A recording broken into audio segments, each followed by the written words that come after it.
नाग नदी नागपूरची आहे, परंतु त्या नाग नदीच्या काठावर त्यांच्या घरामध्ये संध्याकाळच्या वेळेस इतके मच्छर असतात की चहाचा घूट घेतात तर तोंडात मच्छर जातो, अशी परिस्थिती आहे। अध्यक्ष महोदय, नागपूर शहरामध्ये IAS अधिकाऱ्याच्या खालचे कर्मचारी आणि अधिकारी हे नागपूर शहरातील लोकांना लुटण्याचं काम करत आहे, असे अनेक उदाहरणं माझ्याजवळ आहे। अतिक्रमणाच्या नावाखाली जे छोटे व्यवसायी आहे त्या व्यावसायिकांना उचलून नेऊन त्यांचे ठेले 10-15 दिवस नाही देणं, अतिक्रमण विभागातील अधिकाऱ्यांचे ड्रायव्हर 2-2 हजार या छोटे दुकानदारांकडून वसुली करणं, जर त्यांनी पैसे दिले नाही तर त्यांच्या विरोधात पोलिसात तक्रारी करणं, जे सर्व शहरामध्ये आपला उदरनिर्वाह चालवण्यासाठी आपला उद्योगधंदा करतात अशा लोकांना लुटण्याचं काम अक्षरशः महानगरपालिकेचे कर्मचारी आणि खालच्या स्तरावरचे अधिकारी आणि याच्यावर आमच्या आयुक्तांचं नियंत्रण नाही असं निदर्शनास येते।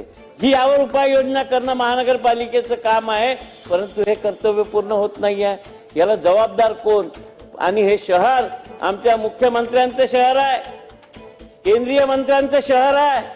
या शहरामधले जर अधिकारी कर्मचारी अशा पद्धतीने वागत असतील तर या राज्यातल्या अन्य शहरांना काय न्याय मिळणार आहे? अध्यक्ष महोदय,